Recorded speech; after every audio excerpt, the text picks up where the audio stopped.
everybody, it's Janine over at Slow Happy Vintage. I am going to show you some more fun things that I found recently. Somebody asked me if I actually wear vintage jewelry, and yes, I do all the time. Today I'm kind of rocking the 70s. Well, actually older too.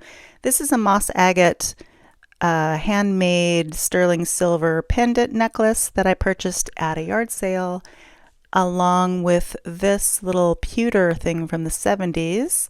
And then I've got some 70s sterling hoop earrings I also bought I think I got these at an estate sale, and a deco glass and sterling ring as well. So yeah, I wear vintage all the time. I always say vintage done right is always in style. Anyway, let's turn the camera around and I'll show you some more fun things. I would have to say this is one of my more unusual lots. I typically lean towards Art Deco or Victorian or Edwardian pieces, but I came across some of these artisan things and I just couldn't resist them. I know weird sells, and some of these are pretty weird. Some of them are pretty traditional, but some are pretty odd. This whole lot turned out to be $42, which comes to be about $2 an item. So the first one of these, okay, this is a timeless bracelet. It could be 60s, it could be 70s, it could be 80s. It's got one of those bar safety catches on it, which are not really used much today, but I just thought it was a nice piece. It's got a rope edge. The gold wash has kind of worn off of it. I'm thinking about taking more of it off and just letting it be more silver color, but it's a fun one. This right here is a Lucky Brand bracelet. It's not really that vintage. It might be from the 80s, possibly 90s, but it was a pretty bracelet, and it was only, I think it was like $3. Let's talk about the weird stuff. Okay, so this is a watch band. You can see the watch portion right here, but the artist who played with this turned it into a cuff bracelet with genuine amethyst crystals up on top. So I'm not quite sure. I know they use some sort of acrylic or resin or something to adhere it, but it's just a very interesting piece. Now, these were at a thrift store, and there was a whole selection of oddball pieces like this that were really intriguing to me. So I went ahead and I bought a couple of them. Here's another a quartz crystal looks like they made a snake that goes around it and topped it and put it on a chain. Now, I believe the artist's name is Emma Bean, and she originally sold this for $45. It's on a Korea gold tone chain. Just really interesting. I don't know what this material is. If anybody knows what this could be, it might be resin. It's not I don't think it's a clay, but anyway, Emma, whoever you are, you did a really fun job on these things. So there's that one. I believe Emma did all of these. They're all together at the thrift store. These are amethyst crystals. Once again, with this, whatever material this is, making the bail. And I will go ahead and put these on some chains and get those listed. Also, we've got this ring with the giant quartz crystal on top. I don't know what these metals are. I will go ahead and test them, but I'm not even exactly sure how to test them. This one is what size are these? This one is about a 7 1/4, but once again, just a really fun, interesting, weird piece. And then she also had some, I guess you call these kind of like gumstone rings. These two are artisan made. Look at the band on this one. It's really interesting. Very fun. It doesn't really go well with my Art Deco ring, but really fun things. Here's another one. There's a little bit of a gold wash on here. This is a pretty small one. This is a size looks like you're a 5.5.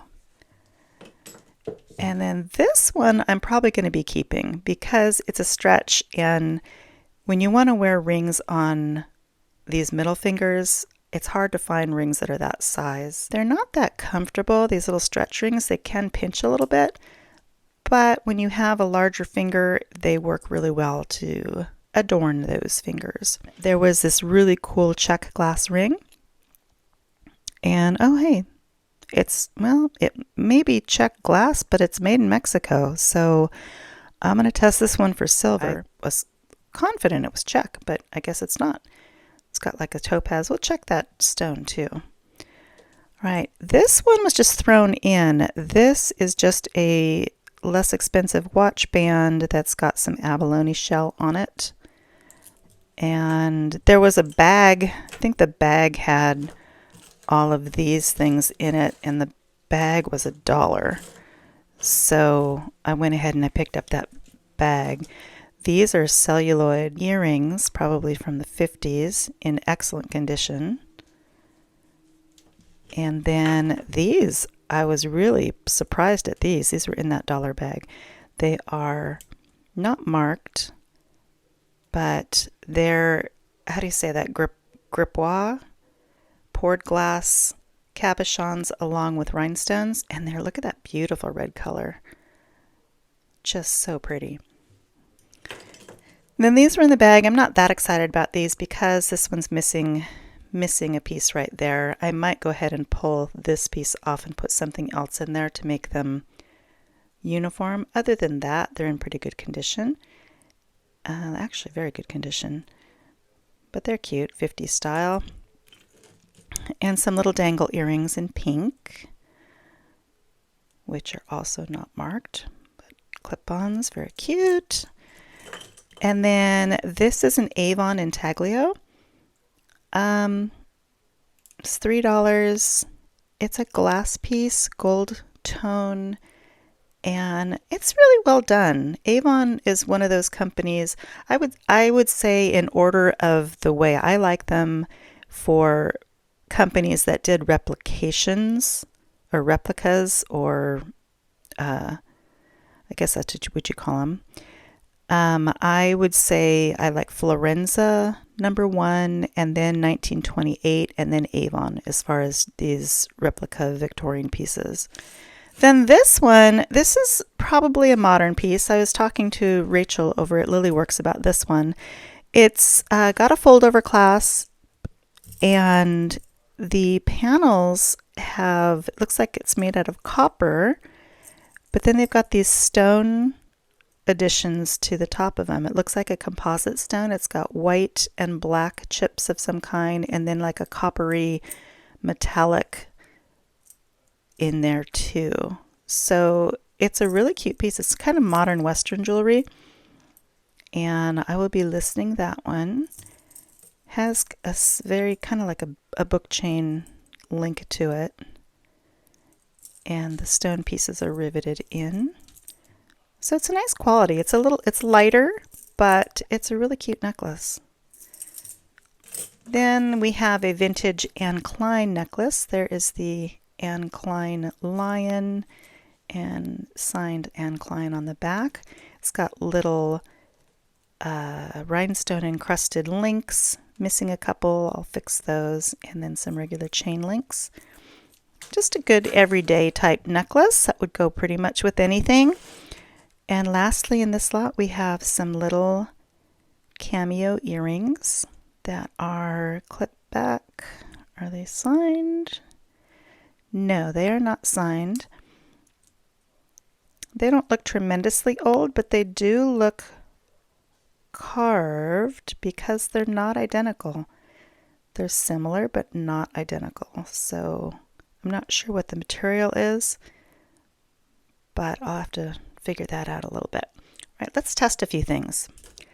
While the Presidium is warming up, we'll go ahead and run a silver test on that. This does not feel silver, but we're going to test it anyway. And these mystery metals, they're probably all the same, but we'll go ahead and run a couple of tests on those. I think that's all we need to test. It's lucky, so I'm sure it's not silver, but we're going to go ahead and test that. And I think that's all we need to test as far as metals go. Get our 18 karat acid test solution, and if any of these show up bright blue, they will be silver, and does not look like anything is silver.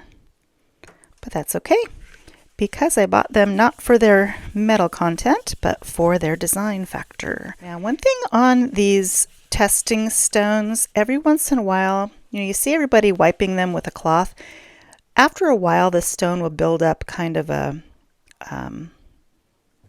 I don't know, I call it sweat. I don't know exactly what it is, but they stay wet, like the acid stays on top. It's a good idea to neutralize these every once in a while with baking soda.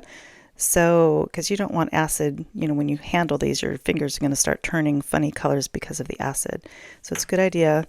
Take just plain baking soda, or you can do baking soda and water.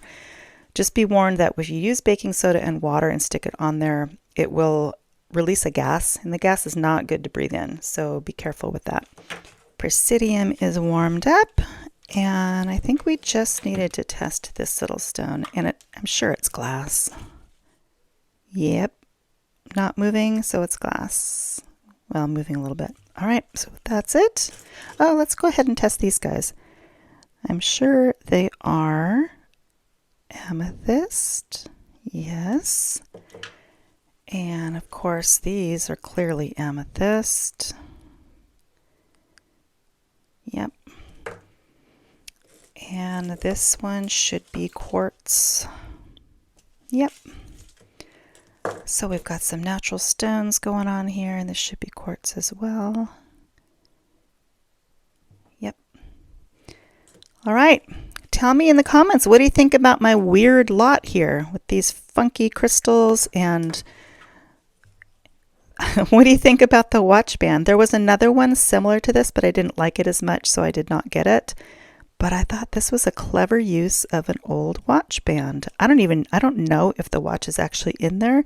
It probably is, because the stem is here. I mean, I guess I could try to take the back off, but I don't really care. Very fun. As usual, thank you for watching, and I had a couple questions for you. Number one, do you enjoy these shorter formats? Number two, I usually concentrate on jewelry on this channel, but I also purchase to sell other vintage items and antique items, different hard goods, clothing, stuff like that. Would you want to see more of things like that? Let me know in the comments. Anyway, until the next video, have a great week.